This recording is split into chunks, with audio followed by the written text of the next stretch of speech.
So, I'm Jasmine, and I'm going to be talking about religious OCD, or scrupulosity is another word for it.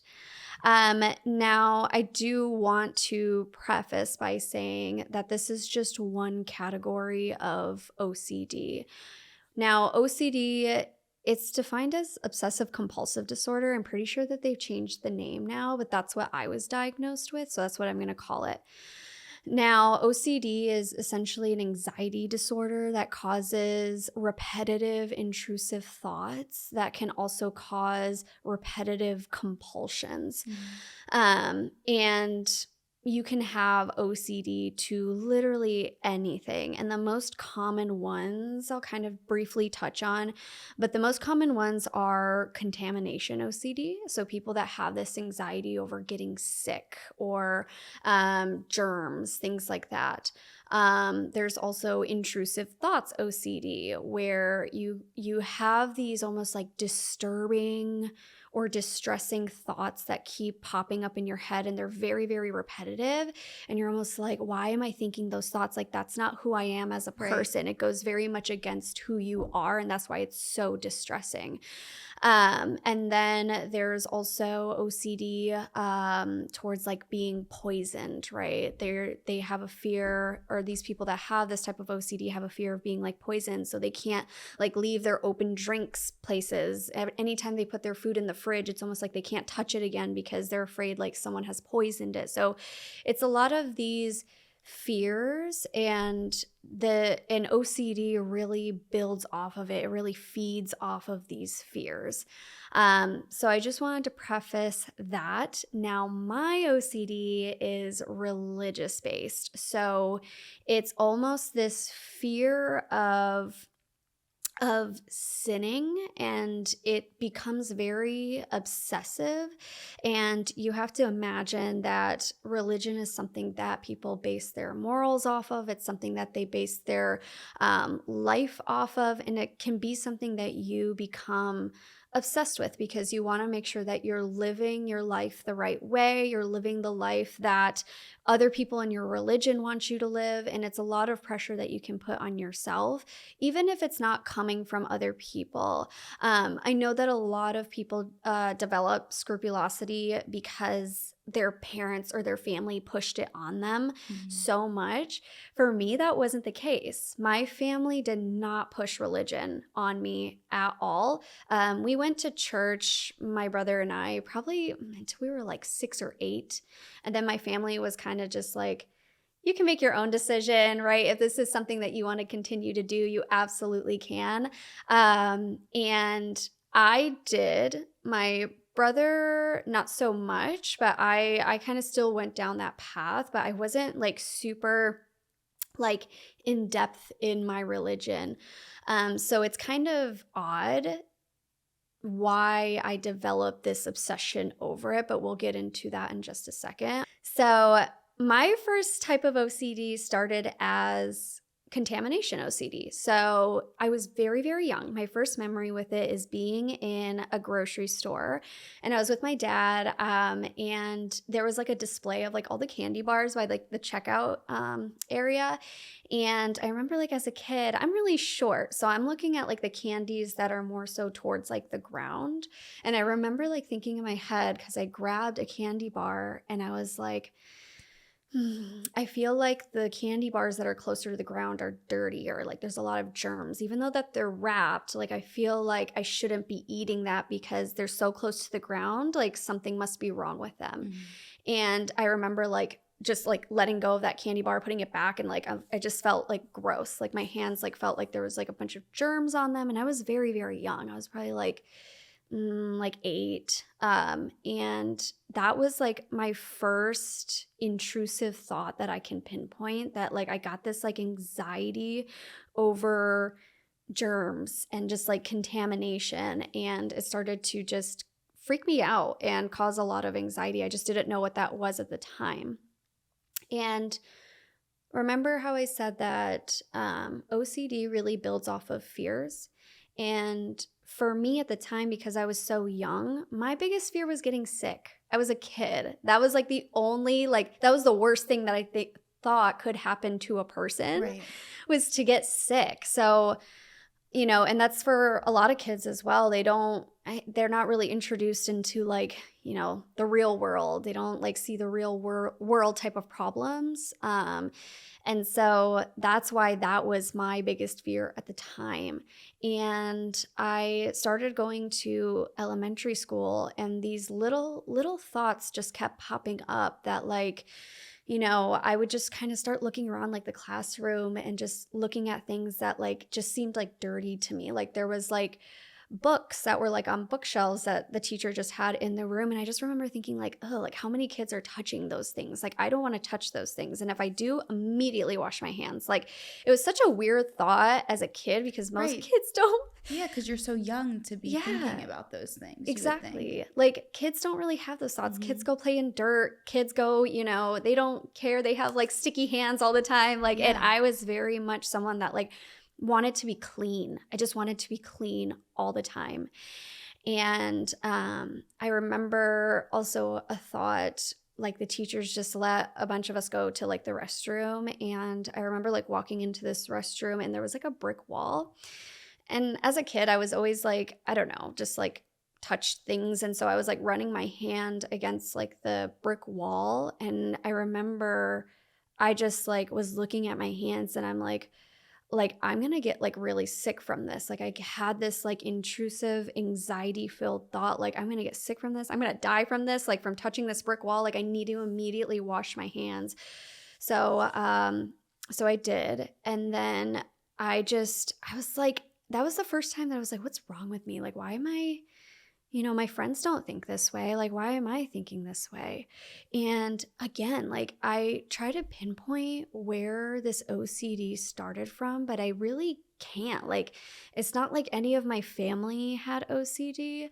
I know that mental health illnesses do run in my family, and that's why I think people either think that mental illness is something that's either learned or it's something that's just hereditary, like it just passes down. In my case, I really think it was hereditary because I can't really think of anything else that would have caused me to start having these thoughts other than Right. like it just must have came from, my family.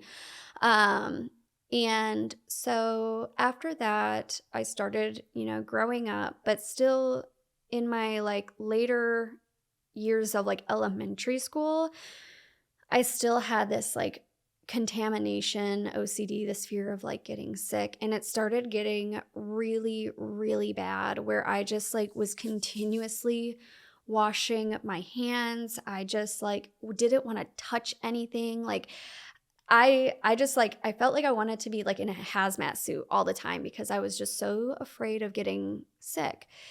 And I remember that because I would wash my hands so much, my hands would start to become raw. Like they would start cracking and bleeding and being so dry. I was so young too, so dry. And I remember like my mom, she like took my hands one day and she was like, your hands look like old lady hands. Because I was literally starting to get like, they almost looked like liver spots like on my hands because they were so dry that it just started creating like brown spots and almost like ooh, like my skin was like rotting or something. It looked so nasty. And she was like, why are your hands looking like that? And I'm just like, I just don't want to get sick. Like I want to be cleaned or clean, excuse me.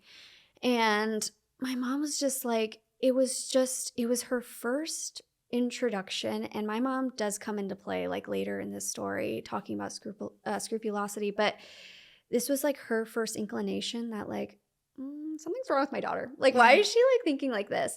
And I remember her like trying to just like level with me or just trying to say like, Jasmin, you don't get sick that easily. Like you're not going to die that easily, just because you go outside to play and come back in, you're not going to get sick from that. Like you don't have to immediately wash your hands. You don't have to immediately shower. Like you're going to be okay. And I as a child like was trying to express to her what I was feeling, But I think she just must have thought that, I was just a kid that just wanted to be, clean. Just because I liked washing my hands or someone likes to wash their hands, that doesn't make it OCD. What starts making it OCD is if you get this like anxiety from not washing your hands, or you have these intrusive thoughts that are telling you you're going to get sick or you're going to die because you're not washing your hands. That's when it starts becoming OCD, and it starts to like just it's like an obsession it's over an it. obsession. Yeah. It's an obsession. That's what it is. That's what makes it different from just like habit. Right. Is when you start obsessing over it. Same thing with like people who like everyone locks their door at night. Why? Because they feel safe, because they don't want someone breaking in. That's not OCD. That's just kind of like a habit that you do, a routine that you do. But when it starts becoming OCD is when you lock your door and you're like, okay, I have to double check it. Now I have to triple check it. You know what? I better check my windows too to make sure that they're locked. You know what? I should check my back sliding glass door. I need to make sure my car's locked. And they start obsessing, and it starts becoming a lot. And then when you're not doing those things, you start to get this anxiety, and it's almost like you're laying in bed. You're like, did I check all my windows? Did I double, triple, fourth check my door? Like that's when it starts becoming that obsession, and it starts making you just sick. It starts making you miss work because you were up so late checking your doors and your windows that you slept through your alarm, and now you're missing work, or you're late to work, and now it starts affecting your daily life. And that's when a mental illness starts becoming a mental illness, a mental disorder, is when it starts affecting your daily life, that you can't function, as a, I don't want to say normal human being, because there's no normal human being, but like you don't function as you usually would. Mm-hmm. That's when it starts becoming, it's like interrupting a problem. It's interrupting your daily life. And as a little girl, these thoughts were interrupting my daily life. Just as a child, I feel like I had such an adult thought in my head as a very, very young child, which again, I don't know where it came from. It just came to me. So then after that, I did grow out of that. I did start to like almost exposure therapy. Mm-hmm. Like I started to like little by little expose myself to things that could be like germy. So like, I don't know, if I played outside, I would like stop myself from immediately washing my hands until maybe I was going to go eat something. Then I would wash my hands. And I started just little by little trying to gradually introduce myself to, I guess, germs. I think that sounds funny, but like, petting a cat or petting a dog and not immediately washing my hands, and just like telling myself it's going to be okay.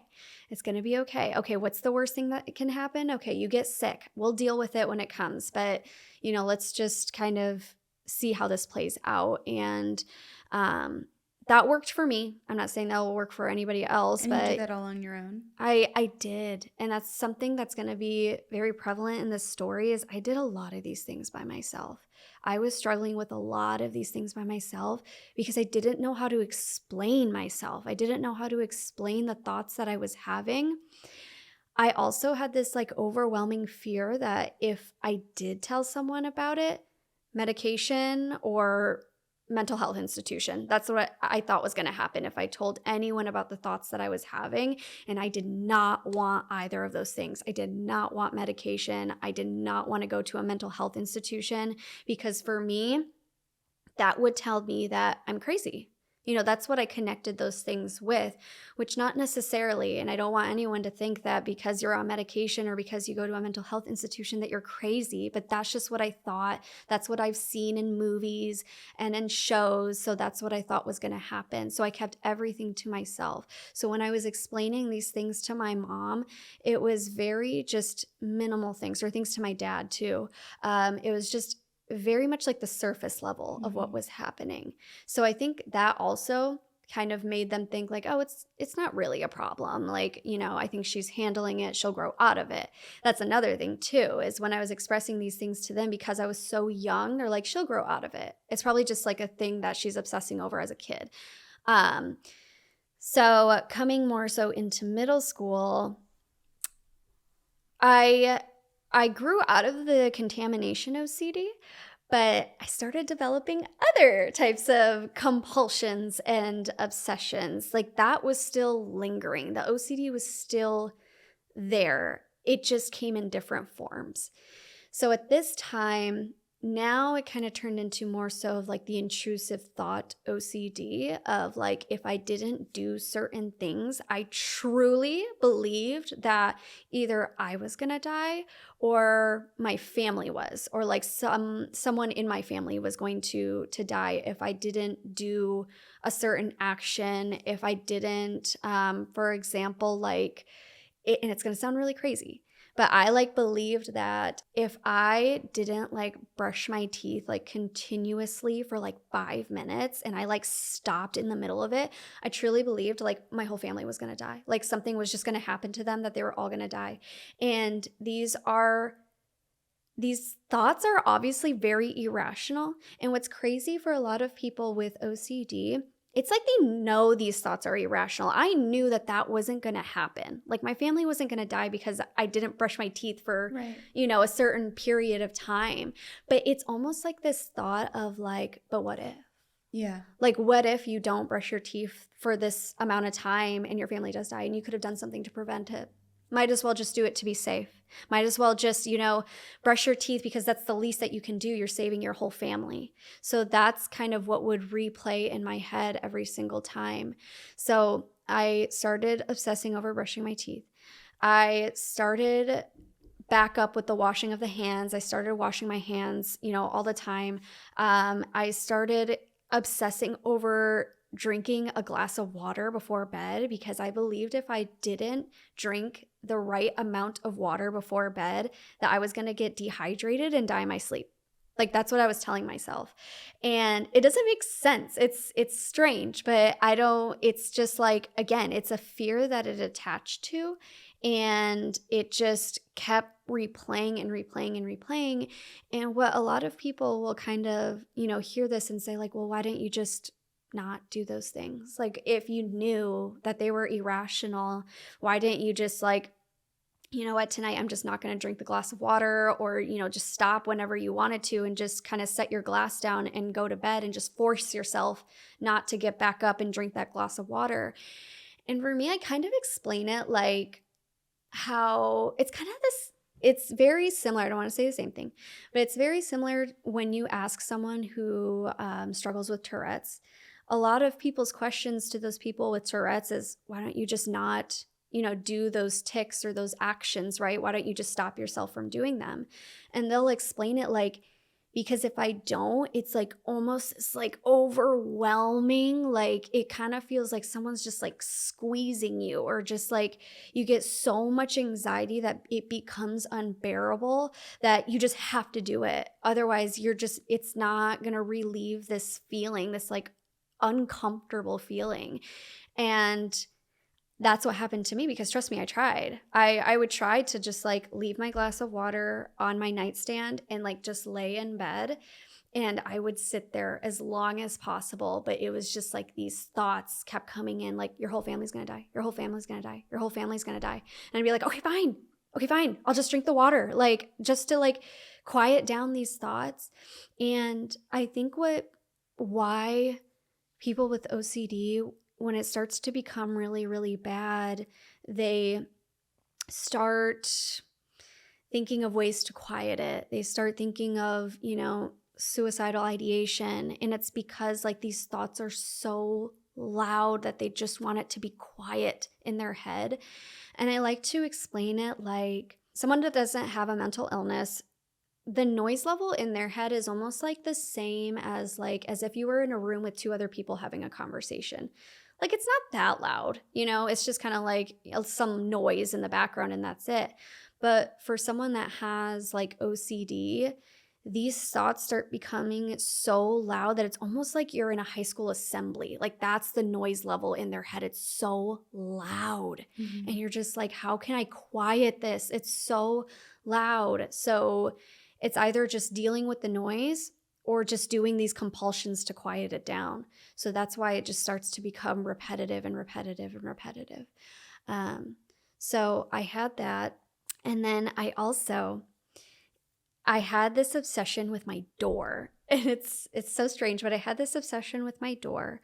And I didn't like my door closed, but I didn't like it open. It had to be like a certain like crack open, like a few inches. And the amount of time that I would spend making sure my door was like this amount of open was insane. I would go to bed early on purpose, like at 9 o'clock, just so I know I could spend like an hour perfecting my door.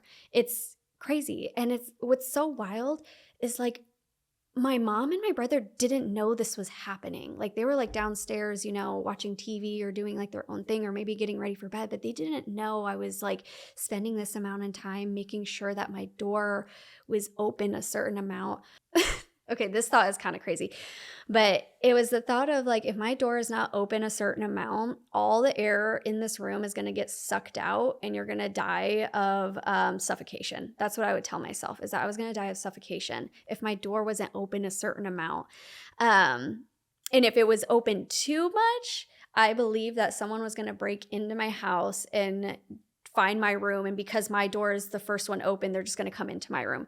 So it was like in a lose-lose situation. So it had to be this like perfect amount so the air wouldn't get sucked out of my room and no one would break into my room at night. And so I would spend so much time, and my brother, I love him, but he obviously didn't know what was happening. And all he knew was I had this thing with my door. And so he would do this thing where he would run upstairs and throw open my door. And I would just scream because in my head, I knew that I just spent like an hour perfecting this. And I would be screaming and crying like, why did you do that? And my mom thought like, she obviously like saw like it was a very intense thing that was happening to me, or a feeling that I was having, but she was like, Jasmin, like it's gonna be okay. Just like I'll close your door for you. I'm like, no, you can't. I have to close it a certain way. And she just thought it was like, siblings bickering, Yeah. like, or siblings just like being mean to each other or whatever. And she didn't really understand the magnitude of it. And for me, it was just like, it was so intense. It was like my world like crumbled whenever he would do that, because I knew then that means I would have to spend like 30 minutes to like an hour trying to perfect it again. And I could not go to sleep unless I did this. I could not sleep. That was another thing. Like I would just have to lay in bed again, because I tried to just be like, okay, you know what? My door's open now. I'm just going to fall asleep with it. And I just couldn't. I couldn't sleep. I just like would be in bed like shaking, or just like, they're not thoughts that you can just shut off. Like they're not just, it's not something that you can just like muffle and it goes away. It's not something that you can distract by like, oh, maybe I'll just like put on a TV show or listen to some music and that'll drown it out. It doesn't work that way. It's just like these thoughts keep coming and they keep coming and they keep coming. And it's like, it's almost just like, imagine you were sitting in a room with someone and they just kept repeating the same phrase to you over and over and over and over again. Like eventually you're going to be like sick of it. And you're going to be like, shut up, like stop saying the same thing over and over and over again to me. And that's what it was like in my head. It was like someone just like repeating the same thing over and over again. Like imagine someone saying like, you're going to die, you're going to die, you're going to die, you're going to die. Like it was just that over and over and over again. And so, yeah, I wanted to shut this person up and just like, okay, fine, I'm just going to do these like compulsions just to relieve this noise. Why these things relieve the noise? I'm not sure. It's just like the only way I can explain it is just like a lot of people with OCD, they'll say like, or you'll ask someone with OCD, like, how do you know like when to stop playing with your door, or when to stop like jiggling your doorknob, or when to stop like turning on and off your lights, because those are a lot of compulsions as well. And a lot of like the people with OCD, their answer is like when it feels right. And that's the best explanation I can give too, is like I would stop playing with my door like when it's enough. When it was enough. Yeah. That was it. It was like when it was enough, when it felt right, when my anxiety felt at ease, that's when I would stop. But there wasn't like, some people do have like an OCD towards numbers. And honestly, I I wish my OCD worked with that because then I could stop at a certain number. But like a lot of people with scrupulosity, which I'll get into. So I actually did have a compulsion with like numbers, and it was the number 3. A lot of people that have scrupulosity, they have something around the number 3 because of like the Holy Trinity. Like that's just like kind of what they connected to, which is I don't know why. And so I had that as well. 333 on my hand. Oh my gosh! 3 is my favorite number. Yes. I like the number 3. I don't think it's a bad number either.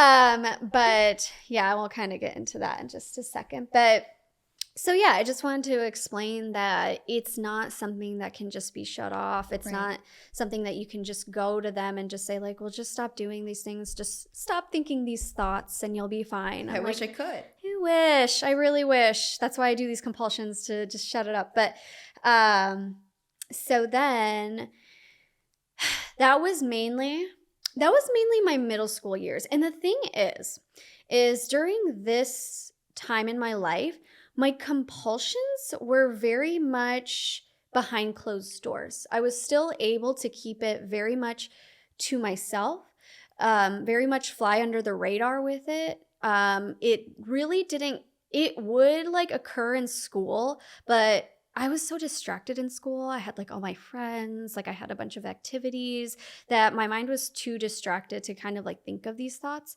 But of course, when I'm at home and I'm either alone or getting ready for bed, then these thoughts would start to come because I was no longer distracted. It was just me, myself, and I. So then these thoughts would just start to run. And that's why a lot of people with OCD, their compulsions usually happen at night because they're alone. Their mind starts to quiet. The world starts to quiet around them. So then these feelings start to come up. These thoughts start to come up because you're no longer distracted by your daily life.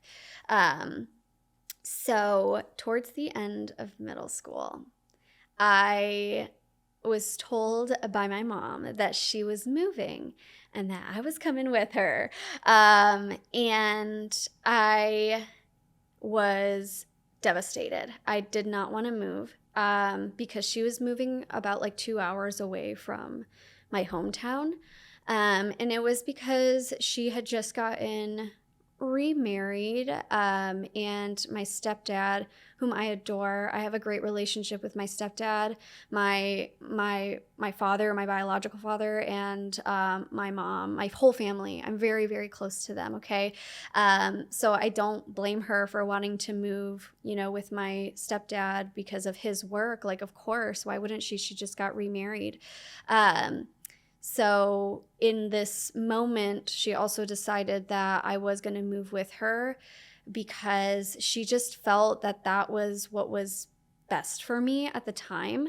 Because the other option was just me, staying with my dad here in my hometown. But for her, she kind of felt like, well, you're, a young woman. You should be with your mother so I can whatever, just teach you the ropes of womanhood, I'm sure, right? Mm-hmm. And so she just felt like I needed my mother. And so she wanted me to come with her, but I did go kicking and screaming. Like, I really did not want to move because I was leaving my friends. I was leaving my activities. I was leaving everything I knew. And she saw this. She saw how, distraught I was about it.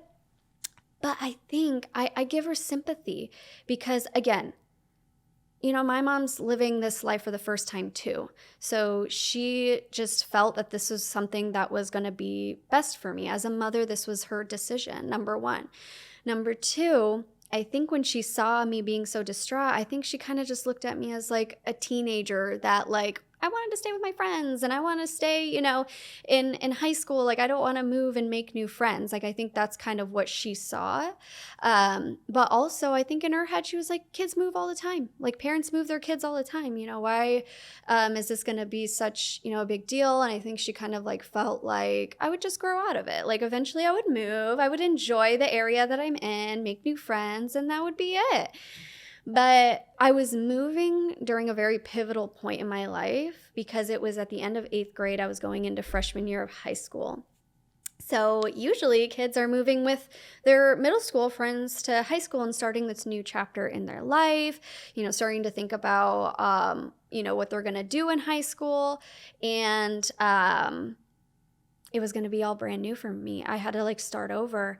Also, very, very important is this was going to be the first time that I was living without my brother. And I think a lot of kids feel similar if they have like older siblings that like go off to college. It's almost like this emptiness. Like you are leaving everything that you knew, like a life that you knew. And my brother he tormented me, yes, as any sibling would, but he was this like comfort for me. Like he was familiar. He was, my only other sibling. We were like partners in life since the very beginning. And so this was going to be the first time that I was moving apart from him. And that's something that I struggled with. I was also leaving my dad. And that was something else that I struggled with as well. I'm a child of divorce. And so I did struggle a lot with like bouncing between the two homes, and I missed one parent over the other when I was at, each of their houses. So now I'm like really moving away from my dad. And again, my mom was not doing this to be malicious. My mom has such a great relationship with my father. And the thing is my father respected my mom so much. So when she made this decision, he was like, yes, if you think that's what's best for her, I support you, right? It's not because he was just like, okay, yeah, go. I don't want to take care of you anymore. No, that was not what it was. He just like, again, he felt like my mother just knew what was best. And so she made this decision. I ended up moving and I just like spiraled from there. And this is where the bulk of my story comes from, is this time. And here's the thing.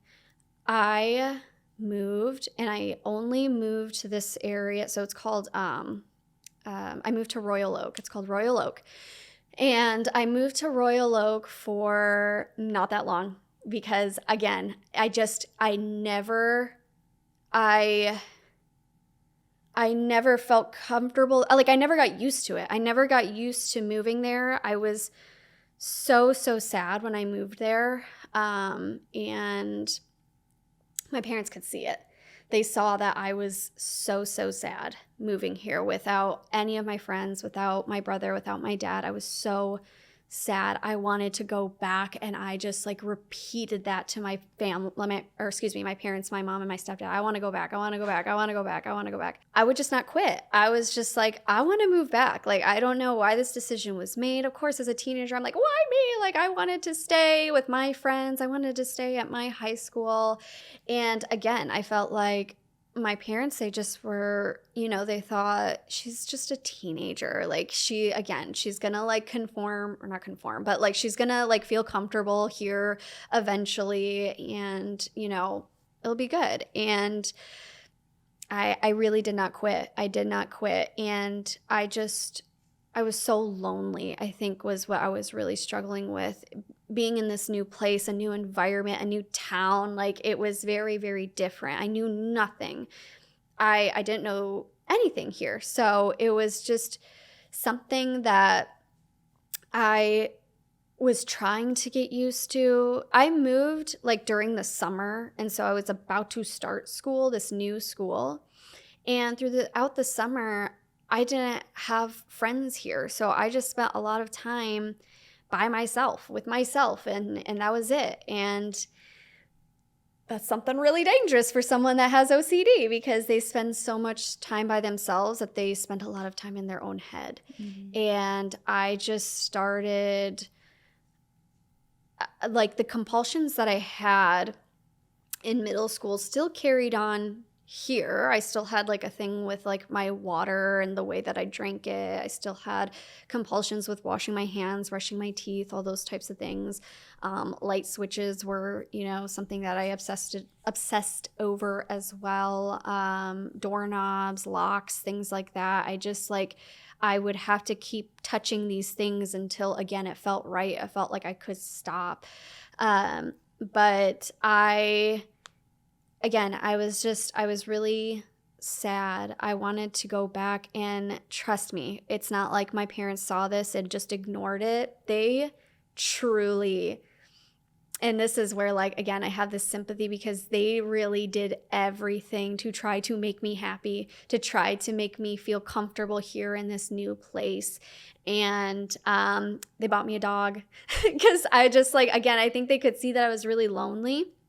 And I think I mentioned, I was like, I'd really like a dog. And they're like, okay, we'll get you a dog. Right, anything that works. Anything that works. So they got me a dog. Still have that dog to this Aw. day. He is our family dog. His name is Thor, and he really, truly is like a part of the family. And he did help some in just like easing, again, like the loneliness. So he was there as a puppy. So I had like a new puppy to take care of. And then when I started high school, same thing. They're like, yes, any club that you want to join it. If you want to join a sport, we'll get you everything to, you know, be able to do that sport. So I did like lacrosse. I chose lacrosse, and they bought me new equipment that I literally used once, never touched it again. But again, they wanted me to be happy so bad. So they did these things. And then they even went as far as to, I was in this club, and this like exchange student needed a new placement home. And I just went home and I was like, hey, this girl from this exchange student program needs a new home. And they're like, okay, we'll do it. So they literally went through this strenuous process to get this exchange student to be placed in our home, and it happened. So we had an exchange student it was a very short time. It was a very, very short while. But again, it kind of just like spoke to like how literally they were doing anything and everything to make me happy. So I wanted to make that very clear, as like they didn't just see me as like some sad kid and were like doing nothing about it. I truly think that they were doing everything to make me happy.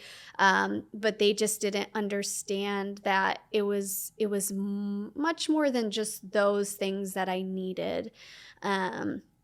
So kind of going back, going back to summer, again, I told you, like, I still had some of these compulsions. And then this is when scrupulosity kind of starts coming into play, or religious OCD. I truly, like I said, I really don't know where this obsession with religion came from exactly, because I was never a very religious person. I was so young. Like I didn't really understand religion. I really didn't understand God. I didn't understand church, praying, like the Bible. I didn't understand those things. And I really wasn't involved like in the church. So it was so strange to me, like thinking back now, I'm like, where did this come from? Like, Right. Why did I obsess over this so much? I think that because I was so lonely, I was doing like a lot of research. I was just kind of looking things up and like watching videos, and somehow I was introduced to maybe like more like religious content, whatever it might be, like YouTube videos, things like that. And I was like, ooh, I kind of like this. Like it kind of seems like a community here, like, you know, being a Christian. And I also want to make it clear that scrupulosity, I know I'm saying that wrong, but scrupulosity, it can be from any religion. Like it doesn't have to be Christianity. You can also be whatever religion. Okay. It's really just like, it's a spiritual OCD. And I think it is more common in like Christianity, or that's obviously the one that I'm familiar with, because I do base my religion or my religious beliefs off of Christianity. So this is what it attached to, excuse me. So as a child, I always claimed myself as Christian because that's what, you know, my dad was, like my family was Christian. And so that's kind of just like, I don't know, I was like born into it. I feel like a lot of like children, they're just like, oh yeah, I'm a Christian just because like their family is. It's Right. not like necessarily that they're like practicing it, but that's just kind of like what they're introduced to. That's what they're familiar with. So I think I just like, I knew that I called myself a Christian, but I was like, what does that mean? So I started looking into it more, and I think this is where my OCD attached itself. So now like coming into like more of the compulsions. So for me, scrupulous thoughts are, or scrupulous anxiety is this overwhelming fear of like sinning, or it's this fear of not getting into this higher place. And so for me as a Christian, my biggest fear was not going to heaven. And remember how I said that OCD attaches to fear. And so as a kid, your fears are very minimal. I feel like kids are unafraid. Like they just like see the world as their oyster. There's not a lot of fear there. So the biggest fear that I had as a kid was getting sick, Right. and that was it. Then my middle school years, I started getting introduced to dying. Oh, that's a thing. Okay, didn't know that, right? And so my biggest fear at that point was dying. And then as a high schooler, I started thinking, oh, so dying's not the worst thing that could happen to you. The worst thing that could happen to you is not getting into heaven as a Christian. So again, that was my biggest fear. That is what this OCD attached to. And I think it's so important to talk about, because anytime I see videos like on TikTok of like OCD, I see people in the comments and it makes me so, so sad. And people in the comments will be like, can you like talk about scrupulosity, or can you talk about religious OCD? And that's how I know other people are struggling with this. And it's just not talked about. And we'll kind of get into this as well. But I think the only place that it's talked about is in the Christian community, or like by pastors or like religious figures. They'll start like, they will talk about it, but it's not coming from someone who has like struggled with this. And again, we'll kind of like talk about that in a second. But so my scrupulous thoughts, or my OCD, was really attached to like the do's and don'ts of Christianity. And I think for a lot of people, when they think of Christianity, even if you're not a Christian, you kind of hear that there's like do's and don'ts, or there's like a rule book, or there's rules that you follow in order to be a good Christian, in order to get into heaven. And that's what I believed at this time too, that there were rules, that there were do's and don'ts, that you had to be a certain way in order to get yourself a spot in heaven. That's what I believed. And ooh, did my OCD run with that? I started obsessing with that. I'm like, okay, well, in order to make sure I get into heaven, I have to make sure that I am following these rules to a T, that I have to make sure that I am the most like outstanding Christian possible. And I really thought that there was like a perfect avatar of what a Christian should look like. There were no ifs, ands about it. You had to be a certain person in order to get yourself into heaven. That's truly, truly what I believed. So let's kind of like talk about like the do's. So the do's that I thought got you into heaven were praying. Like I knew Christians prayed. So I started praying. And the most common times that people would pray was like before meals. So that's how it started. Before meals, I would pray for my food. Again, not unusual. People do that. So I would pray before my meals. And then I started thinking like, oh, people pray before they go to bed. Children are even taught that. So I started doing that. And again, not unusual. It's just something that you do. And it's something that made me feel like safe. And I think I remember telling you like my biggest fear in middle school was like dying in my sleep. Like I talked about that a lot. And so I thought like, oh, well, if I pray about, not wanting to die in my sleep, God's going to protect me. I'm going to be protected. I'm not going to die in my sleep. So I would pray about that. But then it wasn't good enough. I just like something like was just telling me like, nope, that prayer wasn't good enough. You got to do it again or else you are going to die in your sleep. So I'd be like, okay, and like I would start praying again, and it was like, nope, not good enough. And I would pray and I would pray and I would pray and I would pray. And the thing is, it wasn't a different prayer each time. It was the same prayer every single time. And this is the most common thing when it comes to religious OCD is praying. This is what people get obsessed with, is praying.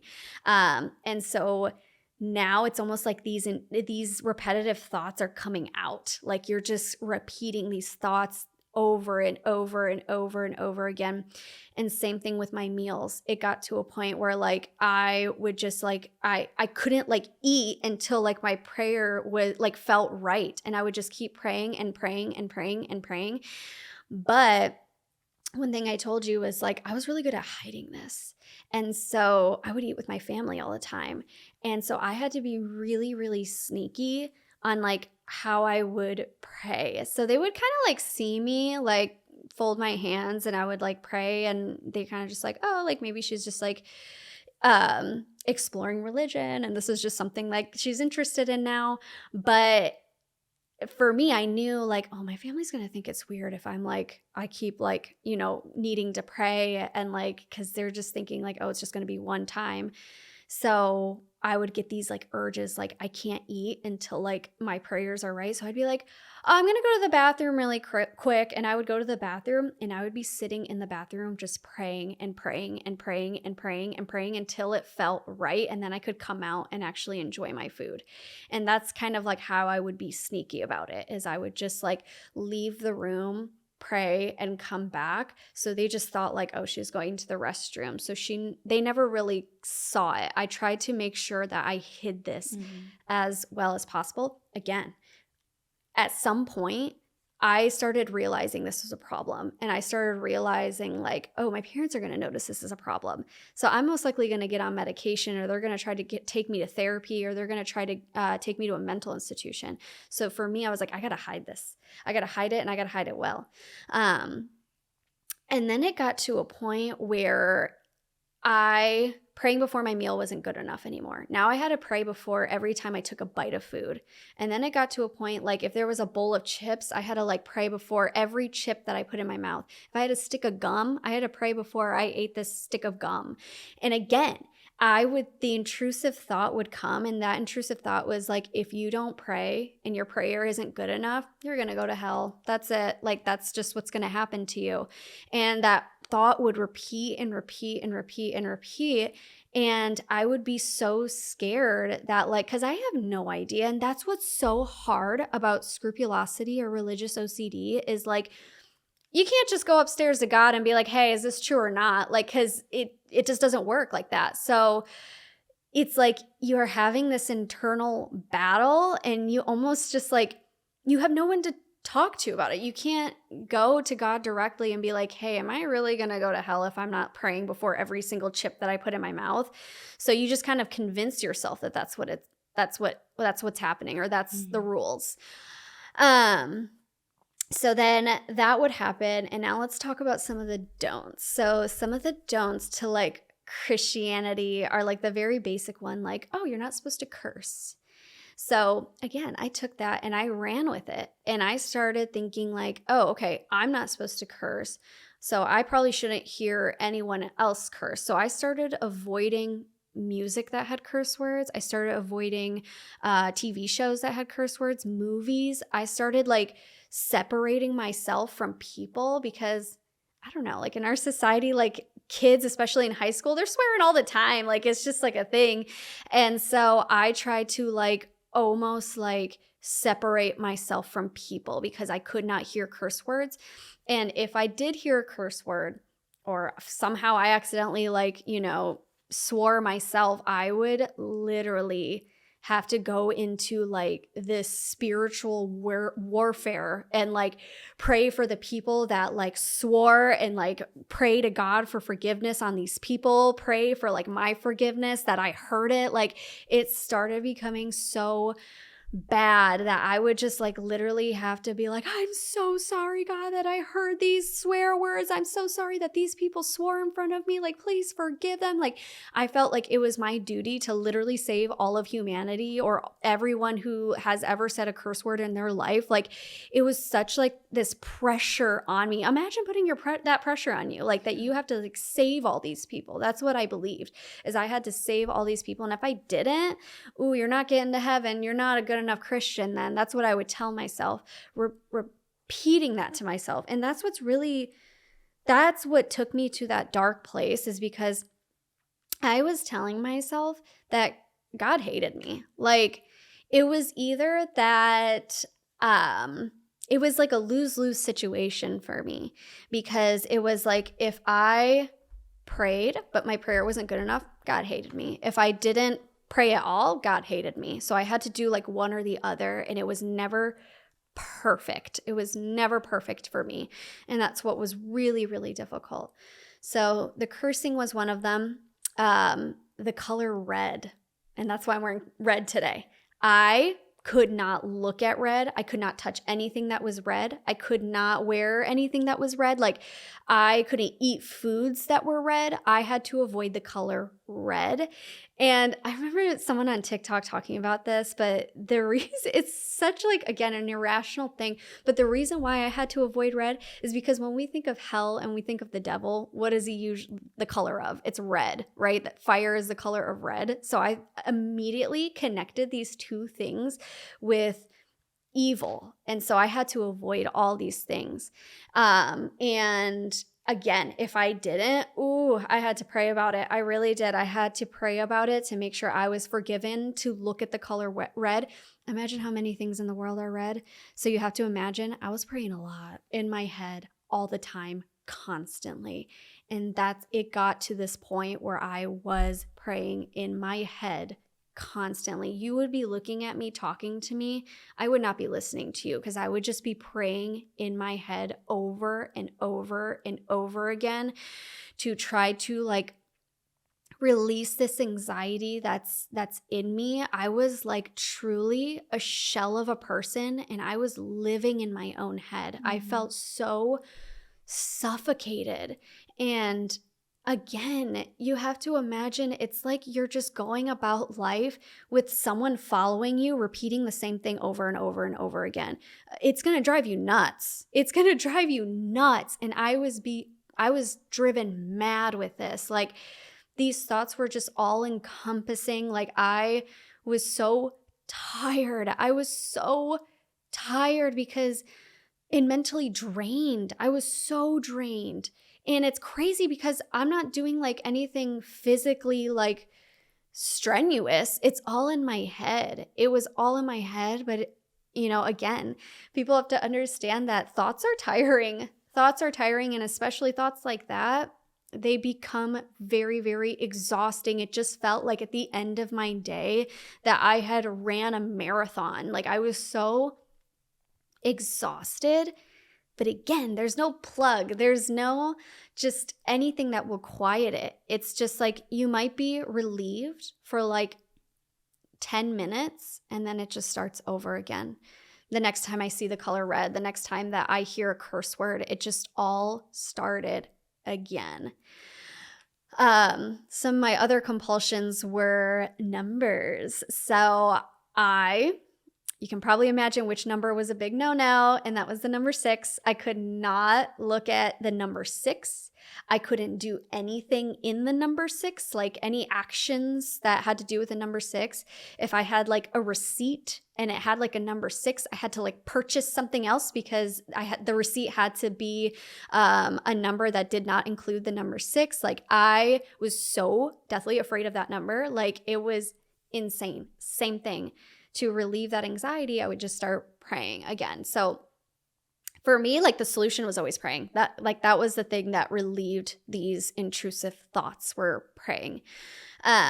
So the number 6 was a big no-no. However, I tried to combat it with the number 3 because that's the Holy Trinity. So if I saw the number 6, I would try to, oh my gosh, it's kind of like hard to explain, but like if I saw like the number 6 like on the clock, like let's say it was like 6 o'clock, I just had to like either like drink a glass of water 3 times, and that would kind of like offset it. Or I had to like pray 3 times, and that would offset it. Or I would have to like tap the table 3 times, and that would offset it. Like, I would just have to do something else in the number 3, and that would offset it. And that's, again, this is where like OCD, a lot of things just don't make sense, but it made sense to me. It made sense to me. That's like what worked for me. And because these thoughts are irrational, it's like they just some of the compulsions that I had just didn't make sense. They just downright did not make sense. But it's just either something that made me uncomfortable or made me comfortable. Like, if that's just what it was. Another thing that I had compulsions with was oh my gosh, I remember this. It was the letter T. I had an obsession with the letter T, because what does it look like? It looks like a cross. And so I had to make sure that anytime I wrote the letter T, it was perfect. It had to be perfect, because essentially I'm drawing a cross. So if it wasn't perfect, well, then I'm going against God. Like, that's what I believed. And so, like, anytime like I had homework and it was like written homework and I'm just like, oh my gosh, like I'm going to have to write the letter T, I would get so anxiety filled that I just like didn't want to deal with it. So I wouldn't do my homework. And same thing with math, because I knew the number 6 would come up a lot. I just wouldn't do my homework. And because of that, I ended up failing 2 classes my freshman year of high school because I would not do my homework, because I could not do it, because I knew that if I tried, oh my gosh, it would just be like this battle, or almost like this like teeter-totter game of like, okay, doing my assignment, but then having to pray about it, and then doing my assignment a little bit more, but then having to pray about it again, and then doing my assignment a little bit more and praying. It just like was like double the work almost. Yeah. And not only that, if my like T or like my words like just didn't come out right, didn't feel right, I had to erase it and do it all over again, and erase it and do it all over again, and erase it and do it all over again. And it was just so exhausting, to the point where I was just like, no, I'm done. I'm just not doing it. I'm not dealing with this. Like, I can't do it anymore. Eventually, I just started avoiding things so that I wouldn't have to pray. And this is where I started then just limiting the amount of times I ate. I just didn't want to eat anymore because I knew what would come with it. I didn't want to pray about it anymore. Like, it was so exhausting that I'm just like, I'm done. So I'm just going to limit eating. And that just caused really bad eating habits for me, because I was just avoiding it. Now, again, I knew that with my parents, I couldn't avoid it. I couldn't just be like, no, I'm just not going to eat dinner. Right. So I would still have to do that. But again, then these compulsions started getting so bad. And again, I started getting tired of having to hide it. That was getting tiring even. So I would start almost doing it like out in the open now. And this is when my mom started like peeping some things and just seeing like, why is she like folding her hands so much? Why is she like praying so much? Is she praying? Is that what she's doing? Like, she's just started noticing things. I could tell. She's like, what? Something's going on. This is not usual. I would start like hiding myself in my room. I would just start I felt myself becoming very recluse. Like, I just was trying to avoid things, anything. I was just trying to avoid everything. And I think my mom started noticing that and just started noticing something that wasn't normal. And I think I eventually had told her a little bit of what was going on, very surface level. But I'm just like, Mom, listen, like, I know this is going to sound weird, but I'm like, I feel the need to pray all the time. And I remember her response was, oh, my sister, my aunt, she's like, oh, my sister also kind of like feels the need to like pray for people and just like pray often. It's just like, something just within her religion. So she was kind of like seeing it as like, oh, you're very similar to my sister who's very caring for the world, right, who just like feels like she needs to pray for everyone. That's kind of what she thought, I think, was happening with me, was just like, maybe I'm just like a very sympathetic empath type of person, that I just care for the world, that I need to pray for anyone and everyone. And I would, and in my head, I'm like, no, I don't think you're understanding. It's like a lot more than that. Because that's another thing with these like prayers. It like they were just words coming out of my mouth. Yeah. It really wasn't like a feeling. It wasn't like I cared so much for the world. In fact, it was something very selfish because I thought if I didn't pray for the world, like I wasn't going to get to heaven. So it wasn't something that was sympathetic. It was something that was just like uh, it was just a chore. It was something that I had to do. I had no control over it. I had to do it. I don't think praying for people is a bad thing. I don't think like, whatever, like praying for people that need it is a bad thing. Again, these actions that I'm doing aren't necessarily bad things. It's when you start obsessing over it. That's when it becomes something that hinders your day to day. And that's when it becomes something that just like starts destroying your life. And I could feel it doing that to me at a very young age. As a freshman in high school, I was 14. And I, again, was having these very adult like thoughts of like, I'm supposed to be in high school, like just caring about, how many friends I have and like popularity. And I'm supposed to be like thinking about like, what sport do I want to do? What college do I want to go to? No, for me, I was thinking like, how do I save all of humanity and how do I save myself and make sure that I go to heaven? Like that's what I was thinking about on a day-to-day basis. I wasn't thinking normal 14-year-old thoughts. That's something else that I want people to understand is like, it becomes a lot of pressure on you as a person. Also, like one intrusive thought that I kept having was like, God hates you. You're just like, God hates you. And for even if you're not like religious, like just think about like what God means to people who are. God to people who are religious is like the creator of everything, the creator of them, the creator of life and morals. And so when you tell yourself that creator hates you, ooh, it becomes very dark and it becomes very just difficult to like think the thing that, how do I explain it? It's like, it just becomes very dark thinking that like the creator of all humanity, the creator of you hates you. Okay. And it would be like for someone who isn't religious, like telling yourself that your parents hate you, even though you know that they love you very, very much, but you're continuously telling yourself, no, your parents hate you. You'll never live up to what they want you to be. They hate you so much. That's kind of like how it was for me. I was like, yep, God just hates me.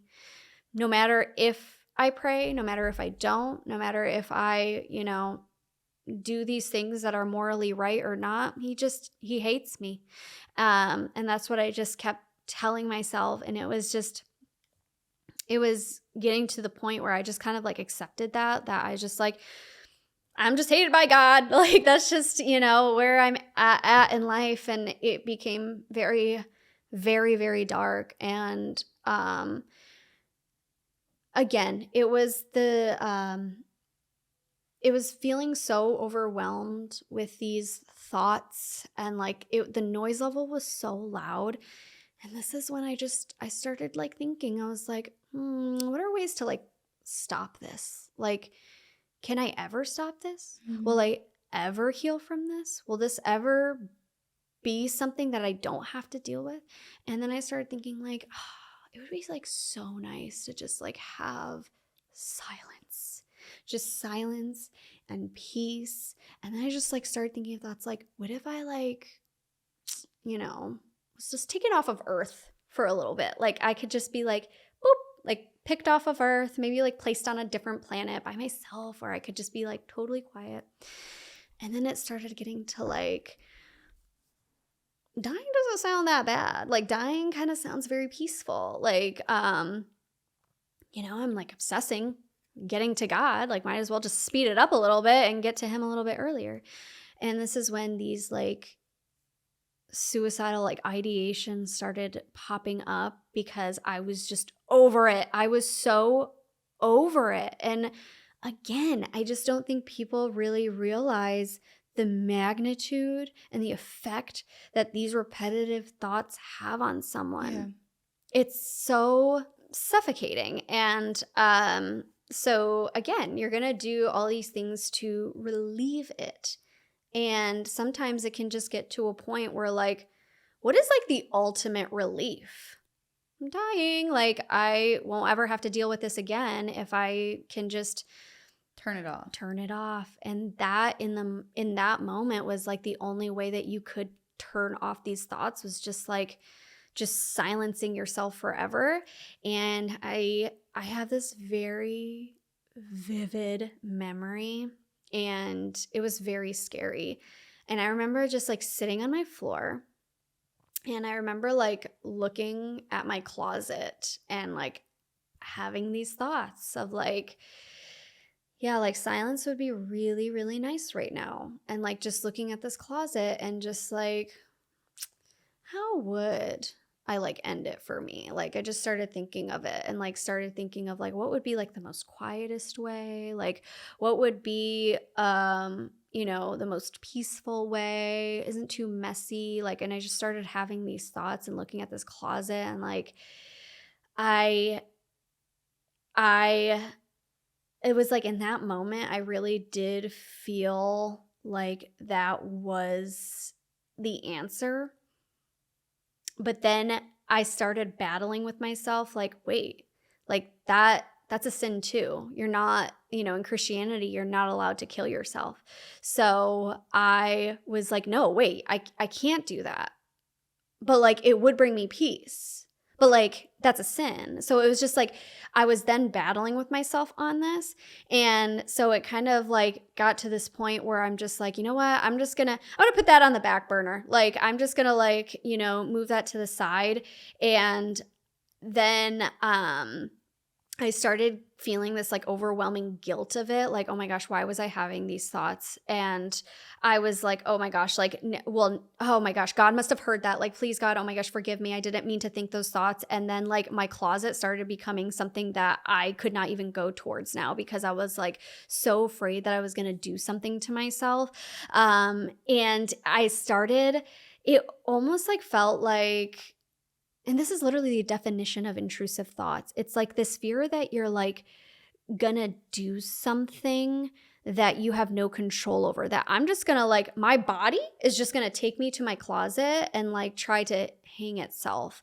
And I'm gonna have no control over it. It's just gonna be my body that's moving me towards like the closet and doing these actions. That it's just gonna cause me to do this. So I need to keep my closet door closed at all times. Like I can't go near it. I don't want to look at it because if I do, I just might, have no control over it, and it's just going to make me do it.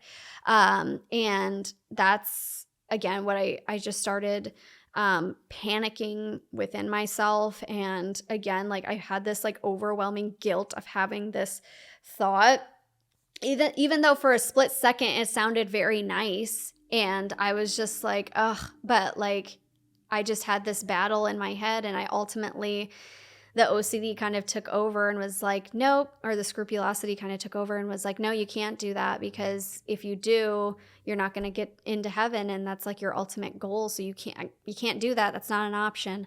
So I'm like, dang. So I was kind of like that. But then also I just had this fear that I was going to do it anyways. And it's really hard to like think those thoughts too. But so I had that thought, and it would like come and go. And eventually I kind of made that decision of like, that's just like not an option.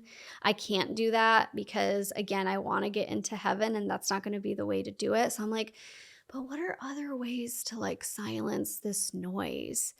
And I started thinking of like, well, what about self-harm? Like, I feel like people do that to quiet the noise as well, so they can focus on something else.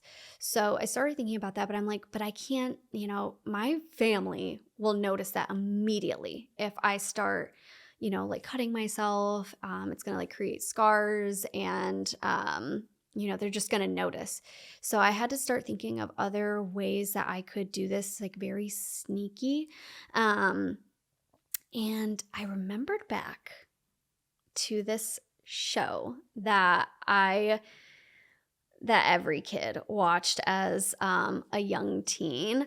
And there was an episode of this show where this boy had just broken up with his girlfriend, and he kept thinking about her. And he was like, oh, well, in order to stop thinking about her, I'm just going to snap myself with a rubber band every time I think about her. I was like, that's a really good idea. So I found myself a rubber band, and I was like, oh my gosh, this is it. Anytime I have an intrusive thought, I'm just going to snap myself with a rubber band, and that's what's going to cure me. So I found this like rubber band, and I started this. I just would snap myself every time I had an intrusive thought, because then I wouldn't have to pray about it. Yeah, it would hurt and sting when I would like snap myself, but at least I didn't have to go through that whole just like routine of like praying. So I'm just going to snap myself. So I started doing that.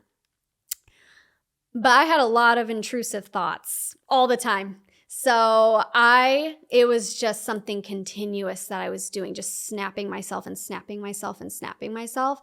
And it would get to the point where my forearm would be raw and like start bleeding because I was just snapping myself so much to try to like train my brain that if you have intrusive thoughts, you're going to get pain. So I was trying to train it to like stop having these thoughts because it wanted to avoid the pain, and it just wasn't working. Like I would still have these thoughts, but on top of that, then I would just have physical pain, and it was getting really bad. So I would start wearing like long sleeve shirts. But the good thing for me was that it wouldn't scar. Even if it bled, it never scarred. And so I was like, no, so this is perfect because, if it just gets too bad, I can just, take a break from it for a while, let my arms heal and go back at it, or like switch between wrists, because then by the time one wrist is all, raw, then the other one will be healed. And I would just keep going. So it would just be that continuously. It was a great way for me to hide it from my parents. So they never noticed. And I would be doing this in school. Like I would be doing this like under my desk, just like keep snapping myself. And I would be so focused on that. And I remember too, like being in school, like I think back to that. I was so sad. I was so sad. I was so just over everything. I was having these like, suicidal ideational thoughts, and I had made friends by this point. And I remember them telling me like, Jasmin, like, oh my gosh, you're like the funny one out of the group. Like you're the one that's like the most the sweetest, the most talkative, the one that makes us laugh. Like they really, started to see me as a part of their group, and they saw me as like the funny one, and I always wanted to be the funny one out of like any friend group. But it really speaks to like how people always say like the one that's the most funniest and the happiest is really the saddest, like, or could be the saddest, I should say. And that was me in that case. I was like, really? You guys see me as like funny and like, happy? Oh, you guys have no idea. I'm so sad. I'm so sad. And I'm having internal battles every single day. And they just did not know it. They did not know it. Which I think is really, really crazy thinking about, that. So I kept doing like the rubber band thing. And this was also during the time, like, which is really crazy, but like this was during the time when, like self-harm was really romanticized and suicide was really romanticized, like on Tumblr and like YouTube. Like, I don't know why it was like a trend. It was a trend during this time. And so I think that's also why I was having these thoughts. And this is also why I believed that these thoughts came to me so easy. Like when I was like looking at the closet and I was like, how would I do it? Like, how would I do these things? It was so easy because like I had seen it on social media so much and it just seemed like it was just something that people were doing. Like it just seemed like a trend. And I think that's like also that was really damaging and really wild to me. During this time is when I mean, I said it got bad, but it gets worse. Like it got so bad where it would like I remember when my parents would leave the house to go do something, whatever, I'd be like almost in my head, like, please don't go. Please don't go. Please. Because I know what's going to happen when they leave. And I would just be like pacing around the house, like praying because like when I was alone, I didn't have them to talk to. So I was just in my head the whole time and these intrusive thoughts would come and I would have to pray about them. So apart from like the eating habits, apart from like the cursing and the numbers thing, also I would just get these like intrusive thoughts of like, oh my gosh, that's so funny. But because I saw a TikTok and this person was like, did anyone experience like as a kid, you're in church and like you're praying and like you just get this thought of like, I hate God. And you're just like, wow, oh my gosh, I'm so sorry, God. Like I didn't mean that. It was like that. Like I would get like these intrusive thoughts. I would be like, I hate God. And I'd be like, oh my gosh, no, I don't. No, you didn't hear that. And then I would have to like pray about it. And it would be thoughts like that or thoughts like, it would be like, oh my gosh, I want to go to hell. And I'm like, oh my gosh, no, I don't want to do that. Why am I thinking those thoughts? And it would just keep repeating and repeating and repeating. And I would have to pray about it. So that's why I would be pacing the house being like, God, please forgive me for thinking those thoughts. I didn't mean to do that. Like I didn't mean to think that. Please don't, believe those thoughts. And I would just start like doing that over and over and over and over again. And it would get so bad where I would be in my house, like screaming. I'd be like, God, please, like take these thoughts out of my head. I'm so done with it. I would just be like screaming and I would be crying. And I remember this one time that I was, again, it was like I was having a meltdown and I was just like, crying and screaming, but I remember this like to a T. I was like, Jasmin, I'm going to tell you something. And I was just talking to myself and I was like, I need you to remember this moment. I need you to remember this moment because there's going to be a day in your future that you don't have any of this anymore, that you're not going to struggle with this anymore, that you're not going to be pacing around your house praying all the time and like struggling with these thoughts. It's going to go away. I promise. And it was like the one and only time that like I had like a glimmer of hope that things would get better. And I remember just like telling myself that. And I was, I kind of held on to that. And I would eventually, like my parents would come home. And I don't know what it was about my like OCD, but as soon as they would come home, it would just like be like, nope, no one can see this. Like now you kind of just have to like act normal. So then I would try to, get myself together, act normal, wipe away my tears and be like, hi, mom and dad. And like, try to be normal for a little bit. But again, like in behind closed doors, like it was just a struggle. I remember also like I thought like maybe I should journal my thoughts. Like maybe that would work. And I would literally like take paper and like it's like chicken scratch. Like I would just start scratching like my, thoughts with like pen and paper and like, just writing down everything I was thinking, but then also like, trying to add in like, like prayers and like verses and start just like writing everything down like on paper. And I was telling my husband, I was like, it literally looked like in the horror movies, like when kids are like, drawing a picture for their mom and it's like they give it to their mom and their mom's like, what the heck is this? Like, this looks so scary. Like, that's what I was doing essentially, was writing this like almost like a crazed person was just writing all these things down. And it just like, it looked so freaky. It really did. And it started like freaking me out when I was doing it. But again, this was like kind of coming to like the point where I was going to start getting help.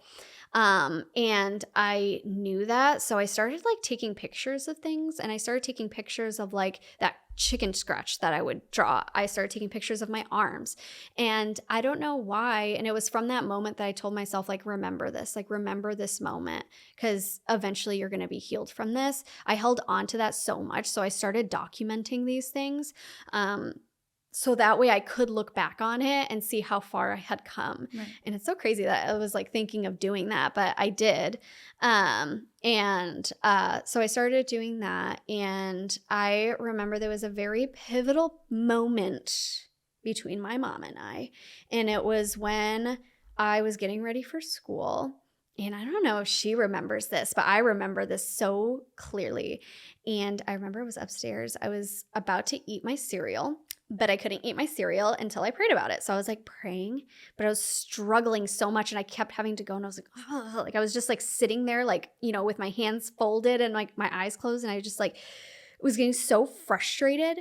And like eventually like I got it right. So I was like, oh, and I looked up, and my mom was standing there, and she was just like watching me, and she was like I could tell she was just like, what did I just see? Like, what was this? Like, is my daughter crazy? Like, I knew that's something that she was probably thinking. And I was like, I told her, like, go away. Like, just like, I'm fine. And she just like walked very slowly away. And she just walked away. And I don't know if she remembers that, but I don't know if that was a thing that pushed her to be like, what's going on? Like, do you need help? And I remember that moment, and after, I just like started getting this like panic. I was like, oh my gosh, like she saw that. I'm going to be sent to like a mental hospital. Like something's going to happen from this. And I don't remember when, but she ended up like coming to me wanting to know more of what was happening. And she was like, okay, I think we should start thinking about medication. I was like, no, I don't want medication. Please, no, I don't want medication. And she was like, medication just helps people. It's not something that's like, doctors wouldn't make it unless it's like, meant to help you. And I was like, I don't know why. I just thought like, again, in the movies, like when someone's medicated, it's like they're zombies or they just like aren't real people. And I thought that was going to happen to me. So I was like, no medication. And so she's like, okay, what about therapy? I was like, no, nothing to tell me. I did not want confirmation that I was crazy. Mm-hmm. And I thought those things meant I was crazy. And that's so far from the truth. But in my adolescence and what I saw from movies, that's what I thought it was. So I was like, please no. And she was like, just please, like just try therapy at least. And then we can look at those other things. And I just like, I don't know if I ended up like humoring her, or she's just like, just you're going this one time, just go. And so she got me a therapist, and this makes me emotional. But like I started seeing this therapist, and I was so scared. I was so scared of going to therapy. I was 14. Like I was so young. 14-year-olds don't usually go to therapy. And so it was just like something so new to me. And I remember like sitting with the therapist, and she was like this very soft spoken woman, and she was just like, talking to me, and I was telling her what was going on, and I'll never like forget that she said, I had OCD too. Or I have OCD. Like I had OCD too. I understand what you're going through. And I was like, someone else has OCD? I was like, wait, I truly thought I was the only person in this world that had OCD. And this is when I was actually introduced into the word OCD.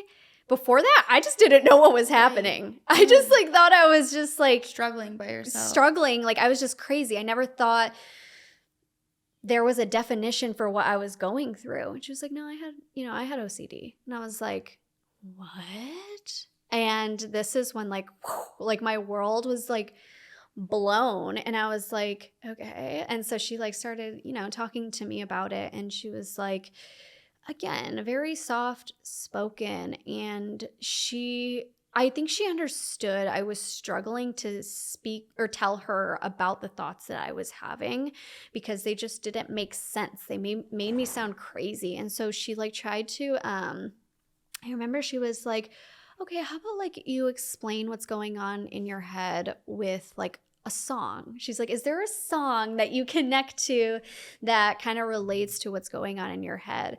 And I was like, yeah. And I want to remember the song. I think it was called like A Simple Life or something like that.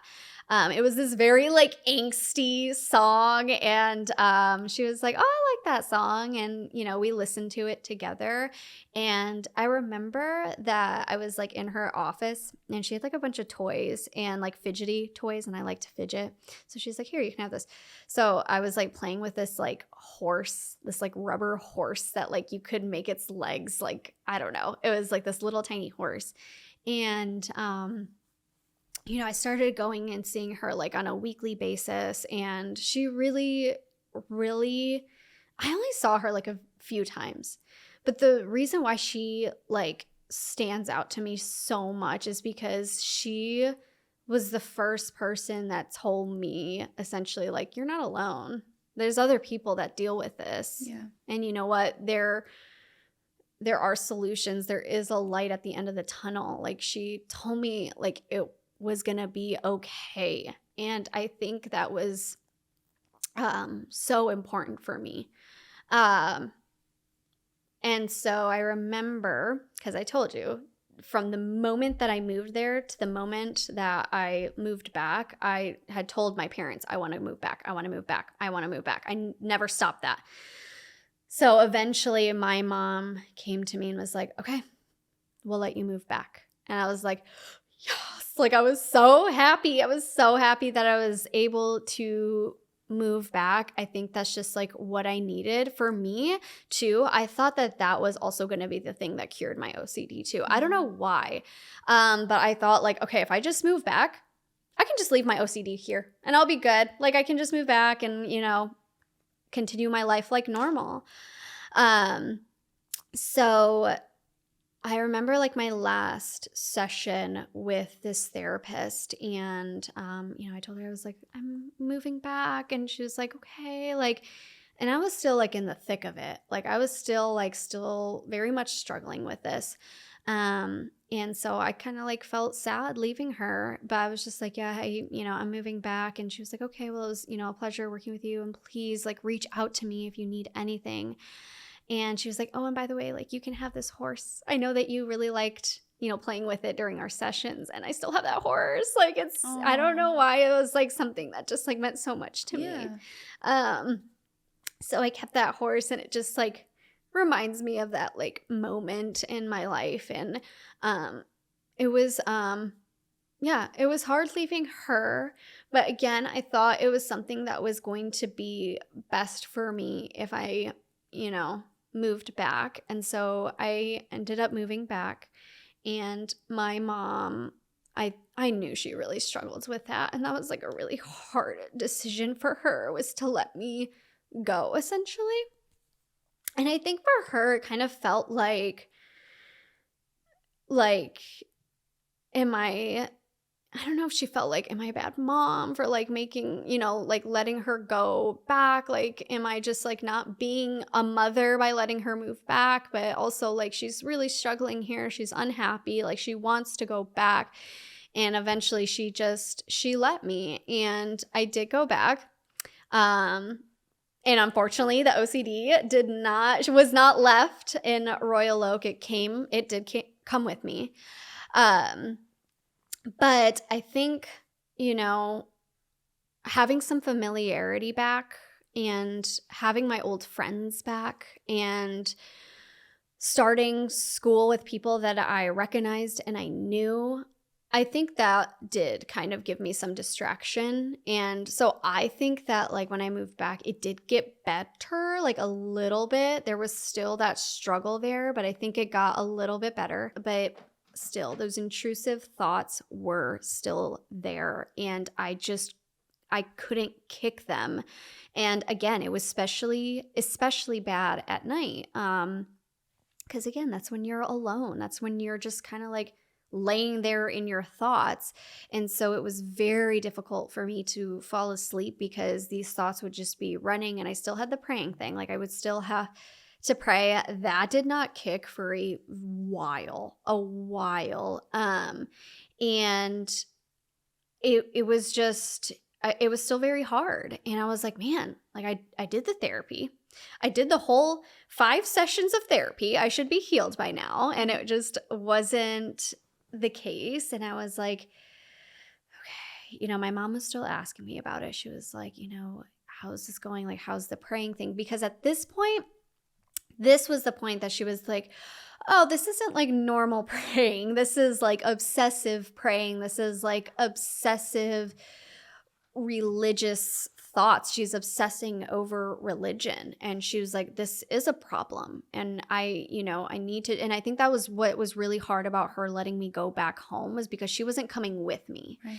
So she didn't know I was okay. She didn't know if I was okay. She kind of just like, let me go back at a time that I was still struggling. So she wasn't there right beside me, because she only was privy to this towards the tail end, towards when I was coming back.